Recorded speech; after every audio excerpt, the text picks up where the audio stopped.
श्रीदेवी की रहस्यमयी मौत का पूरा सच। दुबई के कमरा नंबर 2201 में आखिर उस रात क्या हुआ था।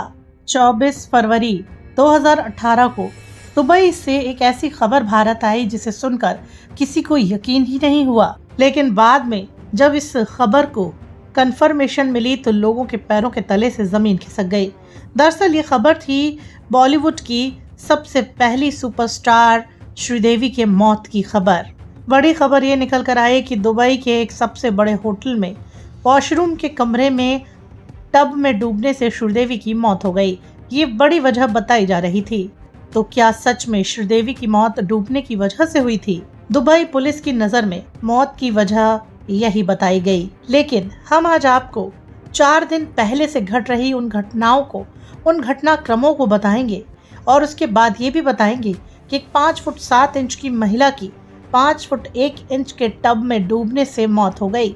इसकी सारी घटनाओं को हम आपके साथ शेयर करेंगे, तो आपके लिए भी ये बात सहन करना मुश्किल हो जाएगा कि ये एक अपने आप में घटी हुई हादसा है या घटना है। तो आज हम बताएंगे कि आखिर उनकी रहस्यमय मौत का सच क्या है, क्या तथ्यों से छेड़छाड़ की गई, सीसीटीवी फुटेज में क्या था, उस कमरे में क्या हुआ, सब कुछ बताएंगे आपको आज के इस वीडियो में। यहाँ हम आपको पुलिस इन्वेस्टिगेशन में बोनी कपूर द्वारा पूछे गए सभी सवालों और उनके जवाबों के बारे में भी बताएंगे। साथ ही हम उन अनसुलझे सवालों के बारे में भी आपको रूबरू करवाएंगे जो श्रीदेवी की मौत को रहस्यमयी बताती हैं। तो दोस्तों वीडियो में अंत तक जरूर बने रहें, लेकिन उससे पहले वीडियो को लाइक करें, चैनल को करें सब्सक्राइब, बेल आइकन को जरूर दबाएं।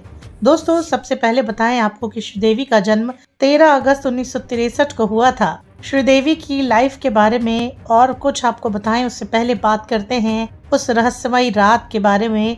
आखिर क्या हुआ था, क्यों गई थी श्रीदेवी दुबई, किसकी शादी में शामिल होने पहुंची थी श्रीदेवी अपने परिवार और पति के साथ दुबई। 21 फरवरी 2018 को श्रीदेवी मोहित मारवा की शादी अटेंड करने दुबई पहुंची थी। ये एक हाई प्रोफाइल शादी थी क्योंकि ये परिवार बॉलीवुड के कपूर खानदान से जुड़ा हुआ था, और वहीं जिस लड़की के साथ मोहित की शादी हो रही थी वो अनिल अंबानी के पत्नी की भतीजी थी। इस शादी में कई नामचीन बिजनेस और बॉलीवुड जगत से बड़ी बड़ी हस्तियां दुबई पहुंचना शुरू हो गई थी। जी हाँ, दुबई के एक बड़े होटल में उन सबको ठहराया जाना था। श्रीदेवी भी इसी श्रृंखला में दुबई पहुंची थी। श्रीदेवी अपने पति बोनी कपूर और छोटी बेटी खुशी के साथ दुबई निकल जाते हैं, लेकिन जाह्नवी कपूर दुबई नहीं जाती हैं क्योंकि उस समय जाह्नवी धड़क की शूटिंग के लिए व्यस्त थी। ये तीनों तय कार्यक्रम के अनुसार दुबई पहुंच जाते हैं और उसी दौरान श्रीदेवी ने अपनी एक तस्वीर इंस्टा पर भी अपलोड की थी।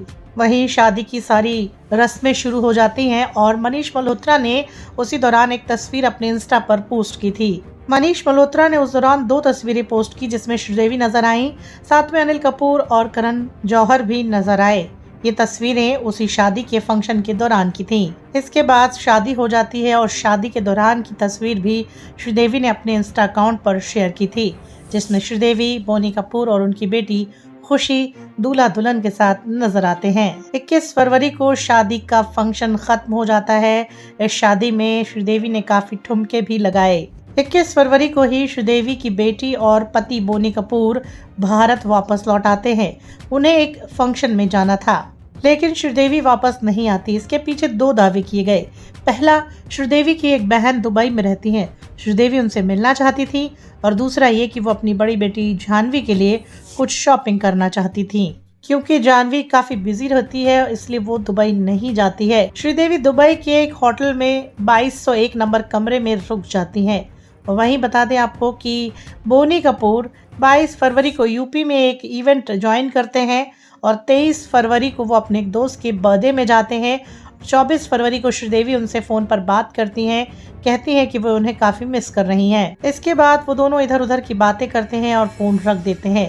अब चूँकि श्रीदेवी ने फ़ोन पर कहा था कि वो बोनी कपूर को मिस कर रही हैं, इसीलिए बोनी कपूर श्रीदेवी को सरप्राइज़ देने का फैसला करते हैं और वो श्रीदेवी को बिना बताए 24 फरवरी को ही शाम को दुबई के लिए निकल जाते हैं। बोनी कपूर होटल पहुंचते हैं और कमरे नंबर 2201 में बेल बजाते हैं। श्रीदेवी आवाज़ सुनकर आती हैं, गेट खोलती हैं और बोनी कपूर को देखकर खुश हो जाती हैं और बोनी कपूर वहां पहुंचते हैं और आधे घंटे तक वो दोनों बातें करते हैं और फिर बोनी कपूर उन्हें डिनर के लिए पूछते हैं। श्रीदेवी तैयार हो जाती हैं और कहती हैं कि मैं फ्रेश होना चाहती हूँ, नहा कर आती हूँ। इसके बाद श्रीदेवी करीब 7 बजे वॉशरूम में नहाने के लिए चली जाती हैं और बोनी कपूर टीवी पर क्रिकेट मैच देखने लगते हैं जो कि भारत और दक्षिण अफ्रीका के बीच में हो रहा था। मैच देखते देखते बोनी कपूर को एहसास होता है कि 20 मिनट हो गए हैं और अभी तक श्रीदेवी बाहर नहीं आई। वो आवाज़ लगाकर कहते हैं कि काफ़ी देर हो चुकी है, लेकिन अंदर से कोई आवाज़ नहीं आती। फिर वो उठते हैं और वॉशरूम के गेट पर जाकर आवाज़ लगाते हैं, उन्हें फिर भी कोई आवाज़ सुनाई नहीं देती। फिर आखिरकार वो झांक कर देखते हैं, उन्हें श्रीदेवी नहीं दिखाई देती। तो फिर वो वॉशरूम के अंदर जाते हैं और देखते ही चौंक जाते हैं, क्योंकि जो बाथटब था वो पूरा भरा हुआ था और श्रीदेवी उसमें औंधे मुंह गिरी हुई थी। वो डर जाते हैं और उन्हें उठाते हैं और ज़मीन पर लिटाते हैं। वे समझ नहीं पाते हैं क्या करें। फिर वो अपने एक दोस्त को, जो कि उनके ही होटल के नज़दीक ठहरा हुआ था, उसे कॉल करते हैं, उसे बुलाते हैं। फिर ये दोनों होटल के इमरजेंसी स्टाफ को कॉल करते हैं और जब डॉक्टर्स की टीम श्रीदेवी के रूम में आती है तो वो ये बताती है कि अब वे नहीं रहीं। उसके बावजूद भी उन्हें पास के एक हॉस्पिटल में ले जाया जाता है, लेकिन हॉस्पिटल में उन्हें मृत घोषित कर दिया जाता है। रात 9 बजे दुबई पुलिस को इसके बारे में बताया जाता है। उसके बाद पुलिस आ जाती है और जांच पड़ताल करने लगती है। अब इस जांच पड़ताल में क्या सामने आता है दोस्तों, हम आपको ये भी बताएंगे, लेकिन इसके अलग भी एक कहानी है। जी हाँ, वो कहानी होटल स्टाफ की है। होटल स्टाफ का ये कहना है कि श्रीदेवी ने उस दिन फ़ोन करके पानी मांगा था और स्टाफ जब पानी का ग्लास लेकर उनके रूम पर पहुंचा, उसने कई बार बेल बजाई लेकिन गेट नहीं खोला। वो वापस आ गया और उसने नीचे आकर अपने मैनेजर को इसकी जानकारी दी। फिर सभी लोग इकट्ठे होकर ऊपर पहुंचते हैं और काफ़ी देर तक बेल बजाते हैं, लेकिन जब कोई जवाब नहीं मिलता तो फिर वे अंदर इमरजेंसी की के साथ एंटर कर जाते हैं। जब वे रूम में एंटर करते हैं तो उन्हें श्रीदेवी कहीं दिखाई नहीं देती। फिर वो देखते हैं अंदर जाकर कि वॉशरूम के फर्श पर श्रीदेवी बेहोश पड़ी हैं और वहां पर जाकर जब इमरजेंसी स्टाफ को बुलाया जाता है और स्टाफ के बयान के अनुसार उस समय श्रीदेवी की सांसें चल रही थी, इसीलिए बिना समय गंवाए उन्हें अल राशिद हॉस्पिटल ले जाया गया। मगर यहाँ डॉक्टर्स ने शुरुआती जांच के दौरान ही कंफर्म कर दिया कि अब श्रीदेवी नहीं रही। तो इस तरह से आप समझ गए होंगे कि होटल स्टाफ ने जो बयान दिया वो और बोनी कपूर ने जो बयान दिया, दोनों में काफ़ी अंतर था। लेकिन दुबई की पुलिस ने होटल स्टाफ को अपने बयान के आधार पर शामिल ही नहीं किया। केवल बोनी कपूर के दिए गए बयान को ही आधार बनाया गया और उसी के हिसाब से केस को आगे बढ़ाया गया। 24 फरवरी को जब ये बात कंफर्म हो गई कि श्रीदेवी नहीं रही हैं, तो दुबई पुलिस ने तुरंत बॉडी को अपने कब्जे में लिया और उसका पोस्टमार्टम करवाने के लिए भेज दिया। वहीं भारत में भी ये खबर आई, लेकिन कपूर परिवार की ओर से कोई जानकारी नहीं दी गई। तब जाकर संजय कपूर ने इस बात को कंफर्म किया कि अब वे नहीं रहीं और ये बताया गया कि अचानक उन्हें कार्डियक अरेस्ट पड़ा था, जिसकी वजह से उनके साथ ये हुआ था। बता दें कि शुरुआती दौर में दुबई पुलिस इसकी जांच कर रही थी, बाद में इसे आगे शिफ्ट कर दिया गया था। सबसे पहले दुबई में बोनी कपूर से पूछताछ की गई। हालांकि दुबई के 2 बड़े अखबारों का जो कहना था, एक ने कहा कि दुबई में बोनी कपूर से 4 से 5 घंटे पूछताछ की गई, दूसरे का दावा था कि कोई पूछताछ नहीं की गई। दुबई पुलिस ने जो पोस्टमार्टम कराया था उसमें चौंकाने वाली खबरें सामने आई कि श्रीदेवी के शरीर में शराब के अंश पाए गए। जब वे वॉशरूम में थी तब उनके शरीर में शराब की काफ़ी मात्रा थी। शराब की मात्रा शरीर में होने की वजह से वे नहाने जब गई तब वे संभाल नहीं पाई खुद को और इसी वजह से वो टब में गिर गई और टब में गिरने की वजह से उनके फेफड़ों में काफ़ी अधिक पानी भर गया और पानी भरने की वजह से, पानी में डूबने की वजह से उनकी जो मौत का कारण था वो यही सामने आया। लेकिन बॉडी रिलीज नहीं कर रही थी दुबई सरकार, दुबई पुलिस, क्योंकि काफ़ी जांचें बाकी थी और कागजी कार्रवाई भी बाकी थी। बता दें आपको कि 27 फरवरी को दुबई पुलिस ने इस केस को क्लोज कर दिया, लेकिन कागजी कार्रवाई के चलते बॉडी को अभी तक रिलीज नहीं किया गया। हाई प्रोफाइल केस होने के बावजूद भी बॉडी को भारत लाने में काफ़ी दिक्कतों का सामना करना पड़ रहा था। उधर बोनी कपूर जल्दी से जल्दी इसे भारत लाना चाहते थे। ऐसे में उन्होंने अनिल अंबानी से संपर्क किया। अनिल अंबानी और बोनी जब कुछ नहीं कर पाए तो शाहरुख खान से मदद मांगी गई कि शाहरुख खान की पहचान है, शायद वो इसे जल्दी करे। लेकिन उसके बावजूद बता दें आपको कि इन तीनों की जो कोशिशें थी वो कामयाब ना हो सकी। कागजी कार्रवाई में वक्त लग रहा था, अगर ऐसे ही चलता तो 1 हफ्ते से ज़्यादा लग सकता था। इसी बीच इनकी मुलाकात अशरफ नाम के एक ऐसे व्यक्ति से हुई जो अब तक ऐसे लोगों की मदद कर रहा था। यूएई में जिनके रिश्तेदार अगर इधर खत्म हो जाते हैं तो उनके डेड बॉडी को भारत या उनके देश भेजता है। कौन है ये अशरफ? जी हाँ, ये गरीबों का मसीहा है जिसने कई लोगों की मदद की है। यूएई में जिसका कोई सहारा नहीं होता उसका सहारा बनते हैं अशरफ। ये केरल के रहने वाले हैं। ये बरसों पहले यूएई पहुंचे थे। ये एक ट्रक ड्राइवर हैं। अशरफ उन बेसहारों के सहारा बनते हैं जो विदेश में आके यानी यूएई में आके खत्म हो जाते हैं और इनके डेड बॉडीज को इनके संबंधित क्षेत्र में भेजा जाता है तो उनकी मदद करते हैं। 2018 तक ये 5000 से ज्यादा के डेड बॉडीज को उनके संबंधित देशों में भेज चुके हैं और इन्होंने ही इधर मदद की, बोनी कपूर और कपूर परिवार की। और 27 फरवरी तक सारे डॉक्यूमेंटेशन कागजी कार्रवाई को कंप्लीट करवाने के बाद उन्होंने भारत भिजवाया श्रीदेवी के डेड बॉडी को। दुबई से श्रीदेवी का शव अनिल अंबानी के पर्सनल चार्टर प्लेन से मुंबई लाया गया। यहाँ 28 फरवरी 2018 को मुंबई में पूरे राजकीय सम्मान के साथ श्रीदेवी का अंतिम संस्कार किया गया। यहाँ पर श्रीदेवी तो चली गई लेकिन कई सवाल छोड़ गई। उनकी मौत का रहस्य, जो यहाँ लोगों का मानना ये था कि ये अस्वाभाविक मौत नहीं है, एक हत्या है। क्या इसे बहुत चालाकी से अंजाम दिया गया? क्योंकि इस पर बोनी कपूर ने कोई जवाब नहीं दिया और ना ही दुबई पुलिस ने इस पर कोई तफ्तीश की। चलिए जानते हैं उन सभी सवालों को। आखिर क्या है वे सवाल?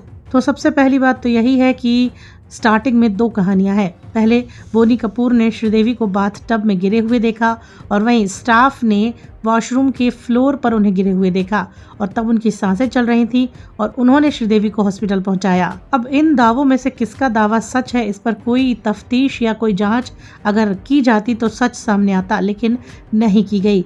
इसी वजह से ये सारी बातें शक का घेरा पैदा करती हैं। दूसरी बात यह कि जब बोनी कपूर ने श्रीदेवी को बाथटब में देखा और उन्हें जमीन पर लिटाया तो किसी डॉक्टर को ना बुलाकर अपने दोस्त को फोन किया। उसके आने जाने में और फोन के बाद जितना समय लगा उस समय तक बोनी कपूर आखिर खामोश क्यों रहे? क्यों उन्होंने पुलिस को संपर्क नहीं किया? क्यों उन्होंने किसी डॉक्टर को या फिर होटल के मेडिकल स्टाफ को क्यों नहीं बुलाया? आखिर क्या छुपाना चाहते थे बोनी कपूर? दूसरी खबर और दूसरा राज ये है दोस्तों कि श्रीदेवी ने दुबई में 240 करोड़ की एक इंश्योरेंस पॉलिसी ली थी, जिसका पहला क्लॉज ये था कि नेचुरल डेथ पर पूरे परिवार को 240 करोड़ रुपए मिलेंगे, लेकिन दूसरा क्लॉज ये था कि श्रीदेवी की मौत दुबई में होनी चाहिए। इस खबर के बाद, श्रीदेवी की मौत के बाद ये खबर सुर्खियों में थी कि 240 करोड़ के लिए श्रीदेवी की मौत दुबई में करवाई गई। और इसी दावे के साथ सुनील सिंह ने हाई कोर्ट में और फिर सुप्रीम कोर्ट में श्रीदेवी के मौत की इंडिपेंडेंट जांच करवाने की अर्जी भी डाली थी, मगर उस अर्जी को खारिज कर दिया गया। या फिर इस इंश्योरेंस वाले थ्योरी इंश्योरेंस के दुबई वाले शर्त को सिरे से नकारा नहीं जा सकता। हैरानी की बात तो ये रही कि इस बात पर बोनी कपूर की ओर से कोई भी स्पष्ट जवाब नहीं आया, ना ही दुबई पुलिस ने इस बात की जांच कराने की कोई जहमत उठाई। एक और बात यहाँ निकल कर आती है कि जिस होटल में श्रीदेवी ठहरी हुई थी उसके बाथटब की लंबाई 5 फुट 1 इंच थी, जबकि श्रीदेवी की लंबाई 5 फुट 7 इंच थी। इसको लेकर ये कहा जा सकता है कि जब तक कोई किसी को कंट्रोल नहीं कर सकता, कोई इतनी छोटी लंबाई वाले टब में डूब ही नहीं सकता। यहाँ पर काफ़ी सारी बातों को लेकर दो अलग अलग मतभेद कहेंगे या फिर बातचीत कहेंगे, वो सामने निकल कर आती हैं। यहाँ पर संजय कपूर ने इन्फॉर्मेशन दी कि श्रीदेवी को हार्ट अटैक आया था, जबकि मौत की वजह डूबना बताया गया। तो ये भी बात एक रहस्य को अपने आप में जन्म देती नजर आती है। केरल के डीजीपी ऋषिराज सिंह ने कहा था कि उन्होंने जब इसको स्टडी किया तो उन्हें लगता है कि श्रीदेवी की हत्या हुई है। उनके हिसाब से 1 फीट गहरे बाथटब में कोई तभी डूब सकता है जब पहले से पीछे से किसी ने उसके पैर पकड़ रखे हों। श्रीदेवी की शराब वाली बात पर कहा जाता है, जो कि उनके नज़दीकी कहते हैं कि वो इतनी ड्रिंक नहीं करती थी, कभी कभार ही करती थी और इतनी नहीं करती थी कि वो इस तरह से जाके टब में डूब जाए। लेकिन दोस्तों ये थी कई रहस्यमयी बातें जो श्रीदेवी की मौत को सामने लेकर आती हैं कि ये एक हत्या है। क्या कहेंगे इस पर आप अपनी राय ज़रूर दें। फिलहाल इस वीडियो में इतना ही। धन्यवाद।